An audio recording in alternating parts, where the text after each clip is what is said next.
अस्सलाम वालेकुम क्लास। जी आज हमारा जी टॉपिक है कि lecture number 7, the strategic implementation of economic and legal and religious institution for the international business. यानी कि हम इसमें अंडरस्टैंड करेंगे आपके उन इंस्टीट्यूशंस को जो इंडिविजुअल्स काम करते हैं या एमएनसी के साथ काम करते हैं। क्लास यहाँ हम इसमें पॉलिटिकल कंडीशंस को पढ़ेंगे, इकोनॉमिक सिस्टम को पढ़ेंगे और इंटरनेशनल सिस्टम के साथ पढ़ेंगे और लीगल सिस्टम्स को पढ़ेंगे और अराउंड द वर्ल्ड पढ़ेंगे और पॉलिटिकल कंडीशंस को पढ़ेंगे और अपने उन इंटरनेशनल कंट्रीज़ की रिलीजन्स को पढ़ेंगे और उनकी ऑपरेशंस को पढ़ेंगे। तो क्लास बिस्मिल्लाहिर्रहमानिर्रहीम स्टार्ट करते हैं।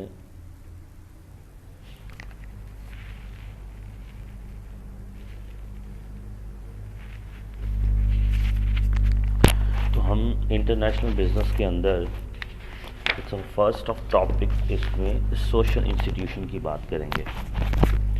अगर हम सोशल इंस्टीट्यूशंस की बात करेंगे तो complex of positions, rules, norms, value and lodged in the particular type of social structure. इसमें हम सारा सोशल स्ट्रक्चर्स पढ़ेंगे कि एक इंस्टीट्यूशंस, एक सोशल इंस्टीट्यूशन में कॉम्प्लेक्स ऑफ पोजीशंस, उसके रूल्स, नॉर्म्स एंड वैल्यू और lodged in the particular type of social structure और उसका organisation relative to stable pattern of human resource and respect of fundamental problems. हम उन problem को discuss करेंगे, उन वेरिएबल को डिस्कस करेंगे, उस स्ट्रक्चर को डिस्कस करेंगे, उस इन्वायरमेंट को डिस्कस करेंगे। In other words, a simple to national culture and social institution provide the herders, boundaries, norms, guide और both companies individual regarding to appropriate behavior, जो कि लास्ट चैप्टर में भी हमने डिस्कस किया था, फिर दोबारा से डिस्कस करेंगे। इसमें पहला पार्ट जो आपके सामने है स्लाइड्स में वो है इकोनॉमिक सिस्टम। इकोनॉमिक सिस्टम क्या है? Structure and procedure that to guide conduct of business. The economic system of refer to the structure और प्रोसीजर हमें गाइड करता है of business activities and lead to production of goods. Economics आपको पता है, हम production of goods and services के consumed by the member of society, कि कौन सा लोग किस तरह से कंजम्पशन करते हैं, उनका कंजम्पशन पैटर्न क्या है और गवर्नमेंट में government wise and private wise, individuals wise हम उस कंट्रीज के डिसीजन को देखना चाहते हैं according to the production.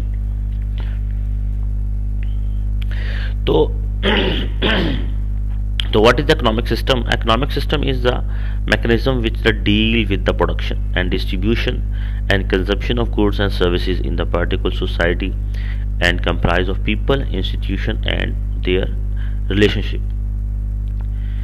It address problem like allocation to scarcity of resources. आपको पता है economics अपने महदूद लिमिटेड रिसोर्सेज में रहकर अपनी डिमांड्स को फुल एंड फिल करती है। आपकी इकोनॉमिक्स की बेस अच्छी बनी होगी इंशाल्लाह ताला, वो कोई इशू नहीं है। तो मेजर चीज़ हमने पढ़नी है type of economist. There are 3 type of economist: capitalism, capitalist economist, socialist economist and mixed economist. What is this? The first, capitalist economist.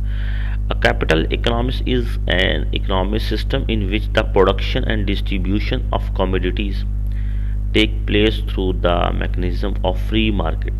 हमने स्टार्टिंग से पढ़ा है कि इंटरनेशनल मार्केट्स में जाने के लिए हमें, वर्ल्ड ट्रेड में जाने के लिए हमें फ्री एंट्री चाहिए। तो hence it is called to market economic और फ्री ट्रेड ऑफ इकोनॉमिक। ठीक हो गया? तो ये आपकी इकोनॉमिक्स एक कैपिटलिस्ट इकोनॉमिस्ट है जिसमें आप इकोनॉमिक सिस्टम में प्रोडक्शंस और डिस्ट्रीब्यूशन और कमोडिटी को हम वर्ल्ड वाइज देखते हैं। ठीक है? तो वर्ल्ड वाइज देखने के बाद इसके कुछ फीचर्स भी हैं कैपिटलिस्ट इकोनॉमिक्स के। राइट टू प्राइवेट प्रॉपर्टी, ठीक है ना, क्योंकि ये कैपिटलिस्ट है, प्रॉफिट मोटिव के लिए काम करता है। इसके फीचर्स यही हैं। और फ्रीडम ऑफ चॉइस, यानी कि जहाँ पर चाहे ये अपनी मर्जी से मल्टीनेशनल कंपनीज को ओपन करेंगे।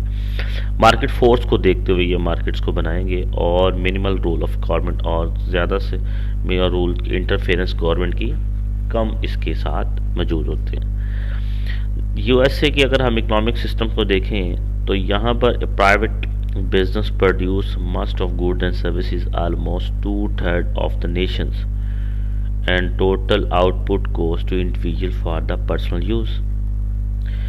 Consumer role in the US economic is very significant to consumer economic. Americans believe that the economic practices by the private ownership is to like to operate over efficiency than one with government ownership. Federal government is responsible for the nation's defense system, research, road projects, education system, law, order mechanism. It also lent help to business and individual social securities and security and Medicaids. Many private enterprise runs education institution and university. System मैं इसको सिर्फ read out कर रहा हूँ इसलिए क्योंकि ये economics आपने पहले भी पढ़ी हुई है, इसमें कोई चीज़ अगर समझने वाली होगी तो हम क्लास में डिस्कस करेंगे इंशाल्लाह। ठीक है, US economics capitalist economist manager responds to single from the market and preference of the function of organizing and directing to resource and efficiency of possible। Economics का काम ही यही है, जितने भी मैनेजर्स हैं वो अपने सिंगल सोर्सेज को मार्केट को इस्तेमाल करते हुए इन फंक्शंस को direct to resource efficiency provide करते हैं। अदर एग्जांपल ऑफ कैपिटल जो कंट्रीज का कैपिटलिस्ट इकोनॉमिक्स में काम कर रही है, कनाडा, फ्रांस लाइक। ठीक है, एडवांटेज ऑफ कैपिटलिस्ट इकोनॉमिक्स में इंक्रीज द प्रोडक्शन या productivity, increase the standard of livings and flexible systems and non interference of states and proper use of the. Capitalist में यही है कि जो फर्म्स हैं वो गवर्नमेंट इसमें इन्वॉल्व नहीं होती। Growth of entrepreneurships and technology improvement. ठीक है जी, एंड डिसएडवांटेज ऑफ कैपिटलिज्म बहुत ज़्यादा है। यहाँ पर इनइक्वालिटी हो जाती है। देखिए जब आप यहाँ पर जो मोनोपोली क्रिएट हो जाती है तो वो बहुत ज़्यादा, आप मोनोपोली को समझते होंगे, जहाँ पर one man is shows all personalities and power and authorities and dispensations हो जाता है, मैकेनिज्म हो जाता है, वेलफेयर इग्नोरेंस हो जाती है, एक्सप्लोरेशंस लेबर ऑफ का लॉ टूट जाते हैं और बेसिक सोशल ग्लोबल लॉ का मतलब यही है कि जब एक फॉर्म पर हमारे जैसे पाकिस्तान के अंदर अगर आप देखें तो क्या प्रॉब्लम है, यही प्रॉब्लम है कि चीज़ हमारे पास फर्म्स नहीं है, मौजूद नहीं है। तो अब आप जब फर्म्स जॉब करने वाली कम होंगी, काम करने वाली कम होंगी बेटा, तो ऑफकोर्स हमें जॉब के लाले पड़े होंगे। तो आपके सामने वही सिस्टम है, क्या सिस्टम है कि हम कम सैलरी पे भी काम करें क्योंकि मोनोपोली क्रिएट है। सोशल बेसिक्स नीड्स इग्नोरेंस हो जाती है हमारी। ठीक है, अब नेक्स्ट हमारा है socialist economics understanding second part. All the means of productions are own and operate by state. Understand, वहाँ पर आप प्राइवेट कर रहे थे सारी प्रोडक्शंस ऑपरेशन, आज यहाँ पर हम सोशलिस्ट का मतलब है कि अब आपकी स्टेट्स काम कर रही है। तो all the decision regarding the production are take by central planning authority. ठीक है, is also called plan and command economy. Economy के पास चला जाता है सारा कुछ। ठीक ना, अगर हम उसके प्रीवियस देखिए जो हमने पहले पढ़ी कैपिटलिस्ट जिसके पास प्राइवेट सिंगल ओनर है, इसी के भी कुछ एडवांटेजेस हैं। यहाँ पर ये फ़ायदा हो जाता है कि सोशल वेलफेयर हो जाता है, लिमिटेड राइट्स हो जाते हैं और सेंट्रल प्लानिंग हो जाती है। और अगर डिसएडवांटेजेस की तरफ जाएँ तो इसके अंदर इकोनॉमिक स्टेबिलिटी नहीं रहती, मैक्सिमम सोशल वेलफेयर नहीं रहती, एब्सेंस ऑफ मोनोपोली। ठीक है ना, तो यहाँ पर एडवांटेजेस जिसमें हम अब देख रहे थे कि आपकी इकोनॉमिक स्टेबिलिटी हो जाती है, मैक्सिमम ऑफ सोशल, क्योंकि अब जब सोसाइटी उसके अंदर आ जाती है तो वो ऑटोमेटिकली फिर वो सारों के यानी कि टोटल अपनी स्टेट अपनी पूरी राय के बारे में सोचती है। तो यहाँ पे मोनोपोली क्रिएट नहीं होती, बेसिक नीड्स इग्नोर नहीं होते, इनइक्वालिटी नीड्स नहीं होती। लेकिन यहाँ पर वहाँ पर जो जितने भी डिसएडवांटेजेस है कैपिटलिस्ट में वो यहाँ पर एडवांटेजेस बन गए। ठीक है, यहाँ पर डिसएडवांटेज, हाँ अगर आपका सिस्टम ब्यूरोक्रेट सिस्टम बन जाता है जैसे पाकिस्तान के अंदर मौजूद है, तो no freedoms in absence of technology, कोई टेक्नोलॉजी नहीं है, कोई कंपटीशंस नहीं है, ब्यूरोक्रेट सिस्टम बन जाता है, यानी कि आपके ऊपर वाले सिस्टम ही सारा कुछ, यानी कि जितने भी बड़े लोग हैं वहीं पर सारा सिस्टम बन चुका हुआ है। तो वो फिर बड़ा इश्यूज क्रिएट हो जाता है कि हम सिस्टम को चला नहीं सकते क्योंकि वो फैक्ट्री सारे बड़े बड़े लोगों के हाथों में चला जाती है। वो स्टेट्स उन्हीं के हाथ में आता है तो समझो प्राइवेटाइजेशन ऑटोमेटिकली हो जाती है। मिक्स इकोनॉमिक्स आप अंडरस्टैंड कर चुके होंगे, कैपिटलिस्ट और सोशल को जब में हम इकट्ठा कर देंगे, कुछ प्राइवेटाइज होंगे, कुछ आपके स्टेट की गवर्नमेंट के अंडर होंगे, तो ऑटोमेटिक ये मिक्स इकोनॉमिक्स कहलाएगी। Mix economics is the economics system that incorporate except more than one economic system This usually means by the economics that contain both private and state-owned enterprise or that combine element of the capitalist and socialist. यहाँ पर दोनों system आपके काम करेंगे, पाकिस्तान के अंदर भी काम करे हैं, इंडिया के अंदर भी काम करते हैं, पोलैंड के अंदर काम करेंगे, examples the. Most country fall in this categories, इसके कैटेगरीज के अंदर आ रही हैं जहाँ पर ये मिक्स इकोनॉमिक सिस्टम चल रहा है। इसके भी कुछ फीचर्स हैं वो देख लेते हैं जी। Class resources are on both by the government as well as private individuals and private and public sectors exist by the sides all basic and heavy industry and all other strategic sector of the economics, banking, transport, energy controllable by the government, agriculture, consumer of goods, industries, trade left of the private sectors. ठीक है ना, ये सारी चीज़ें इसके अंदर mix हैं, इसके फीचर्स हैं। अब इसके एडवांस, ठीक है ना। अब इसके अंदर क्वेश्चन ये है कि who decide what produce, business decide करेगा। Who decide how to produce goods and services? Business, but all the government and regulate certain industry decide करेंगे। What are the goods and services produced by the, किसके लिए की जाएंगी? Consumer के लिए की जाएंगी। एडवांटेजेस क्या हैं ये आप पढ़ लें जी क्लास या पोर्ट्स जो। Producer and consumer have the सर्विकेंस to the choose what's to produce and what to be consume. देखिए जब एक सिस्टम बनता है तो हमें पता चलता है क्या प्रोड्यूस करना है, किसके लिए करना है, कब करना है और कैसे करना है। तो what production and consumption of the harmful goods and services में by stop by the government. अगर गवर्नमेंट को जहाँ पर फील होता है कि ये सिस्टम ख़राब है, ये चीज़ें प्रोडक्शन ठीक नहीं है, ये हमारी पब्लिक के लिए नहीं, तो वो चीज़ें क्या हो जाती है, बंद हो जाती है। कि प्राइवेटाइज तौर पे अगर हम देखें तो हमें पता नहीं चलता, हमें बाद में पता चलता है। जैसे अब पाकिस्तान के अंदर गंदा केचप बन रहा है, फीड बन रही है, चिकन के साथ सिस्टम है जहाँ हम कहते हैं ये अवॉइड करें जी। अगर गवर्नमेंट इसके साथ खुद फास्ट फूड अथॉरिटी महसूस हो तो वो चीज़ें ऐसा काम नहीं होगा। The mix economics is helpful to increasing and national production in the economy both public and private sector, hard work to bring out of the more production। ठीक है ना। मिक्स इकोनॉमिक्स में क्या होता है, बहुत हेल्पफुल होता है कि आप नेशनलाइजेशन, अब नेशनल मिलकर आप प्राइवेट कंट्रीज़ के साथ, दूसरी कंट्रीज़ के साथ मिलकर आप बहुत नहीं। इसी तरह से जब आपका मल्टीनेशनल कंपनी किसी दूसरी कंट्रीज़ के अंदर जाती हैं तो याद रखिएगा कि वहाँ पर जो स्टेट्स होती हैं वो आपके साथ मिलकर काम करती हैं। जब वो मिलकर काम करते हैं तो फिर उनको पता चलता रहता है कि अगर कोई आप ऐसी प्रोडक्शन जो हार्मफुल है या ऐसा कोई प्रॉब्लम वाली चीज़ें हैं जो कि हमारी स्टेट्स के लिए, हमारी पब्लिक के लिए, हमारे कंज्यूमर के लिए, उसकी लिविंग स्टैंडर्ड के लिए बेटर नहीं है, तो वो उसको स्टॉप करवा देते हैं। ठीक है। Advantage of mix economy, the mix economics may have less income inequality due to the role played by the government, और second consumer are protected from the consumption of the harmful product, जो हमने पहले ही बता दिया आपको। तो disadvantages इसके भी हैं। Under the mix economic private enterprise have to face lot of difficulty because of the forces of government. जब गवर्नमेंट की इंटरफेरेंस हो जाती है तो फिर आप काम नहीं करते। फॉर एग्जांपल आप ये ले लें, मैं छोटी सी एग्जांपल देता हूँ आपको। अगर आप किसी किराए के घर पे रहते हैं और उसी किराए के घर के अंदर आपका मकान मालिक भी रहता है तो वो आपके हर काम के अंदर इंटरफेयर करेगा, आपके पास फ्रीडम नहीं होगा। अंडरस्टैंड। तो silence welfare of society important in a mixed economic, it leads to low. तो आप देखें जो प्राइवेट होगा वो प्रॉफिट की तरफ जा रहा होगा और स्टेट जा रही होगी ऑटोमेटिकली वेलफेयर की तरफ, तो दोनों तरफ हमारा सिस्टम खराब होगा। Optimise use by the resources को use because the government mobilise the resources toward the production of those goods and services which are the beneficial for the society as the whole rather than the, ये पाकिस्तान के against बात हो रही है, पाकिस्तान में ऐसा कुछ नहीं है। And then producing those goods and services which is the economics term are more beneficial economics, यानी कि हमने काम उसी लिए करना है जो कि सिस्टम के लिए बेहतर होगा।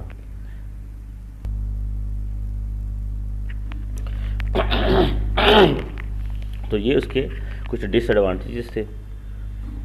ठीक है। The foundation of the mix economics were laid into India with the industry political of 1948। Under this policy some industries like arms and animation system, ये आपका टॉपिक में ये इनका डिफरेंस है। ठीक है जी। ये कंपैरिजन है, इसको प्लीज़ क्लास आप देख लीजिएगा, मैं आपको स्लाइड शेयर कर दूंगा, आप इसको देख लीजिएगा। हमारा मेन टॉपिक इसकी तरफ कम है, हम थोड़ा सा आगे टाइप टॉपिक में मूव करेंगे। अब आपका है इंटरनेशनल बिजनेस के अंदर implementation of the economic system क्या है। देखिए प्राइवेटाइजेशन मैंने बता दिया, यानी कि इंटरनेशनल तौर पे ये सिस्टम प्राइवेटाइज है या इंडिविजुअल्स है या ग्रुप में है। तो privatization process where the government assets and resources are sold to private individual, यानी कि one except of the move toward more market based economics is the privatization, whereby the firm government's assets or resources are sold to private individuals. Privatization of states business is seen as an effective way to encourage companies to become more efficient. ठीक हो गया. तो however the privatization is not without its dangers. To consider the cases of the company's privatization efforts in the effort to make former states own assets available to ordinary in efforts and citizens to the government, and start scheme and sold vouchers that could be and citizen to share of the companies on the new companies starting from the business in the most easy form of the country. ठीक है जी class. तो हमने आपके page के ऊपर 165 पे और 166 के ऊपर इंडेक्स इकोनॉमिक फ्रीडम बताया हुआ है. उनकी इंडेक्स इकोनॉमिक बताइए, हांगकांग का बताया है, सिंगापुर का बताया है, चाइना का बताया है. ये वो सिस्टम हैं जो कि सिस्टम मिलकर इकोनॉमिक्स के अंदर कैपिटलिस्ट के ऊपर काम कर रहे हैं, या सोशलिज्म के ऊपर काम कर रहे हैं, या मिक्स इकोनॉमिक्स के ऊपर काम कर रहे हैं. ठीक है जी क्लास. नेक्स्ट हमारा जो टॉपिक है, नेक्स्ट स्लाइड जो मैं आपके साथ शेयर करने लगा हूँ वो है लीगल सिस्टम. जी क्लास, हम इसमें लीगल सिस्टम और पॉलिटिकल सिस्टम्स और टेक्नोलॉजी सिस्टम्स के बारे में पढ़ेंगे. अगर हम लीगल सिस्टम्स की थोड़ी सी बात करें तो मैं आपसे शेयर करता चला जाऊं. तो class represent to unique system of regulation, rule and law of country. देखिए, जब भी आप इंटरनेशनल तौर पर मल्टीनेशनल कंपनी को कभी मूव करते हैं फॉरेन इंडस्ट्रीज के अंदर, तो सिस्टम्स के अंदर यहाँ से हमारा मेन क्वेश्चन स्टार्ट होता है. तो क्लास ये चीज़ वो है कि सिस्टम के अंदर अगर आप चले जाएँ तो legal system to refer to unique system. देखिए, किसी भी सिस्टम के अंदर जो सिस्टम चल रहा होता है वो यूनिक सिस्टम उसके रेगुलेशन ऑफ लॉ के साथ चल रहा होता है, उनके रूल एंड रेगुलेशंस के साथ चल रहा होता है, और वो effect the choice made by the individuals in any society. कोई भी लॉज अगर आपने अप्लाई करना है तो वो सोसाइटी ने करना है, और करवाना किसने है? गवर्नमेंट ने, गवर्नेंस ने. एंड इंडिविजुअल, और उसके अंदर वहाँ एवरी पर्सन यानी कि individual are responsible for their decisions and action, और उसको एडमिट करना हर आपके वहाँ पे जो पब्लिक रह रही है, ऑडियंस रह रही है, और वहाँ पे जो आवाम रह रही है उनके ऊपर वो क्या हो जाता है? फ़र्ज हो जाता है. फॉर द MNC जो more importance to international business law system. देखिए, जब भी MNC किसी भी सिस्टम में एंटर होती है तो उसको वर्ल्ड बैंक, ठीक है ना, तो वर्ल्ड बिजनेस WH, ठीक है ना, वो रिप्रेजेंटेट करती है लॉज एंड रूल को of any Nations and affect by the type of business decision made by the countries. किसी भी किस्म का आपने बिजनेस करना है क्लास, तो बिजनेस करने के लिए आपको उसकी सिस्टम को समझना पड़ता है. अगर आप उस सिस्टम को नहीं समझते तो इश्यूज होंगे आपके साथ. ठीक है, तो क्लास सिस्टम को समझना है. देखिए, the consider the following international business strategy insight. देखिए ना, सिस्टम को समझने के लिए तभी तो आप उसके लिए आप देखिए, सिस्टम में कभी किसी भी कॉलेज में, किसी भी यूनिवर्सिटी में, किसी भी जॉब में हमने कल्चर पढ़ा था. उस कल्चर्स के अंदर कुछ सिस्टम में आप कल्चर में जाएंगे, पहले उस कंट्रीज़ में जाएंगे, कंट्रीज़ के बाद उस कल्चर में जाएंगे, तो फिर उस कल्चर के बारे में आपको पता चलेगा कि सिस्टम क्या है. देखिए, टाइप ऑफ लीगल सिस्टम हम इसके अंदर जब पढ़ने जा रहे हैं, वो मैं आपसे शेयर स्लाइड्स नेक्स्ट करने से पहले इसके अंदर कॉमन लॉ है, ठीक है, सिविल लॉ है, इस्लामिक लॉ है. अब हमें इसको पढ़ना है, ये लॉ क्या क्या है. देखिए, 3 चीज़ ही कानूनों के हमारे सिस्टम में बनता है जी. सबसे पहले कॉमन लॉ जो है वो स्टार्टेड हुआ था इंग्लैंड से. ठीक है, देखिए, जब भी कभी ज़िंदगी में सिस्टम में उस वक्त बादशाहों का दौर था, सिस्टम स्टार्ट होते हैं, तो द फर्स्ट टाइम कोई केस आया, ठीक है, उसको सॉल्व किया. सेकंड से कोई और केस आया, उसको सॉल्व किया, फिर उसको सॉल्व किया, फिर उसको सॉल्व किया. आस्ता आस्ता जब वो बादशाहों ने उनको रिकॉर्ड करना शुरू कर दिया, जब वो लिख लेते थे तो फिर जब दोबारा उस तरह का कोई केस आता था तो वो कहते थे जनाब वो पेज नंबर, वो रेफरेंस नंबर निकालें और उसको सॉल्व देखें कि उसको हमने कैसे सॉल्व किया, ताकि हम उसी पैटर्न के साथ उसको सॉल्व करें। तो यहाँ से आपकी, ये मैं आपको वैसे बता रहा हूँ, ये बुक से नहीं पढ़ रहा। तो ये सिस्टम जब कानून बना था, सिस्टम जब बना था तो सिस्टम इस तरह से वजूद में नहीं आया था कि अगर आप आज देखते हैं तो हम कहते दफ़ा 303 के मुताबिक, 4 के मुताबिक इस पर ये केस धारा लग गई, इस पर ये धारा लग गई, इस पर ये एक्ट लग गया, इस पर ये कानून है। तो ये सिस्टम ऐसे नहीं बना, सिस्टम को बनते हुए टाइम लगा है। तो सिस्टम कॉमन लॉ ऐसे हर आपके मौजूद नहीं हो गया, ये आपके कॉन्सेप्ट पे है, आपके लीगल सिस्टम के ऊपर बेस करता है और कॉन्सेप्ट के ऊपर बेस करता है और लीगल प्रोसीडिंग्स के ऊपर बेस करता है। देखिए मैंने बताया कि law is applied after the examination of past cases. Past cases का मतलब क्या है कि जब बादशाह फर्स्ट टाइम, वो जिनके दरबारी होते थे, उनके मुंशी होते थे, जो उनके साथ खड़े होते थे, तो जब बादशाह वो जब केस सॉल्व करते थे उनको वो ऑर्डर था कि आपने इस केस को, आपने इसको लिख लेना है, वो लिख लेते थे।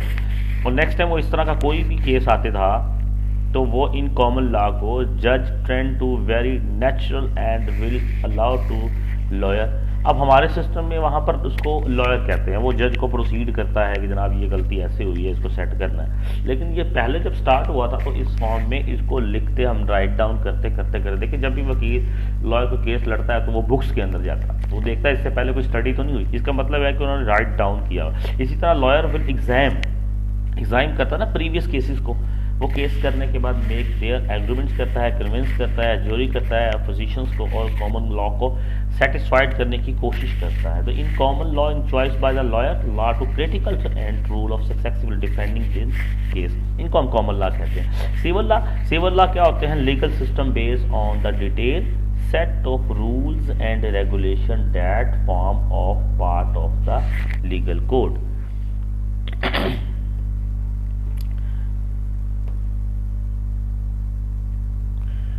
अच्छा, ये आपके ऑब्जेक्टिव्स हैं, इसके अंदर आपने स्लाइड्स में आपको सेंड भी करती हुई है क्लास में, आप उसको देख लीजिएगा। मैं मेन टॉपिक के ऊपर जा रहा हूँ। ये मैंने आपको बता दिया कि आपके लीगल सिस्टम्स के अंदर जो वो चीज़ें मौजूद होती हैं तो वो हम देखते हैं। ऐसे सिविल लॉ के बारे में हम आपको बता रहे हैं, आगे स्लाइड आएगी आपकी। तो legal system based on the detail set of rules and regulations that form of part of the legal code. अब देखिए लीगल कोड आ गया। देखिए जैसे हम कहते हैं 304 के मुताबिक, 303 के मुताबिक, 302 के मुताबिक, 305 का इस पे FIR कट गई है इसमें। ये सारा क्या है? System of regulation legal code के साथ चल रहा है। तो जो is not use to civil law countries because the use of established code civil law often then is not ignorance circumstantial। अब आपको civil law को which can be tracked back to Romans basis very and despite of rule and regulation form of the country's legal code। ठीक है ना, हमने एक code बना दिए हैं केसेस ऑफ डिसाइड करने के लिए based on the legal code. And हमें क्या होगा, जब सिस्टम लॉ चेंज हो जाए, सॉरी जज चेंज हो जाए, तो इसका मतलब है कि सब कुछ चेंज हो गया। जज चेंज हो जाए नो इशू, लॉयर चेंज हो जाए नो इशू, वो डिसीजंस टेकिंग के केसेस और कोड वो ही रहेंगे जो हमने डिसाइड कर लिए हैं। इसी तरह देखिए इस्लामिक लॉ भी हैं आपके। इस्लामिक लॉ हैं वो लीगल ट्रेडिशनल बेस के ऊपर हैं, कुरान के ऊपर हैं, हदीस के ऊपर हैं, सुन्नत के ऊपर हैं। तो जब हमारे मुल्क में कोई काम करना आता है तो या इस्लामिक कंट्रीज़ के मुल्क में मल्टीनेशनल कंपनी ओपन करने जाएंगे तो वो सिस्टम इसी तरीके से बनेगा जिस तरह से हम आपको बना रहे हैं, वरना अदरवाइज़ वो तो इश्यूज़ नहीं होंगे ना। ठीक है ना। तो अगर आप यहाँ पर कहा हम इसको फॉलो नहीं कर रहे, वो एक लैदा कॉन्सेप्ट है, हम उसको नहीं कर रहे, लेकिन सिस्टम में आने के लिए आपको लीगल सिस्टम को समझना पड़ता है, वरना आप ये काम नहीं कर सकते। तो other except of legal environment, देखिए लीगल इन्वायरमेंट क्या है, जो आपके पास स्लाइड आगे whether domestic firms must follow the law and custom in home country. International business must obey law of home country and all host countries. ठीक है ना। तो जब भी आपने लीगल इन्वायरमेंट के अंदर एंटर होना है तो डूइंग अ बिजनेस प्रोजेक्ट करना है, तो project undertaken by the world bank providing the important information about the cases of conducting the business in overseas nation. Business बताता है कौन? आपको वर्ल्ड बैंक बताता है। मैंने लास्ट स्लाइड्स में बताया था वर्ल्ड बैंक आपको इंस्ट्रक्शंस प्रोवाइड करता है। ठीक है जी क्लास, थोड़ा सा मैं आपको लेक्चर थोड़ा सा सेकंड लेक्चर्स में मूव करते हैं हम।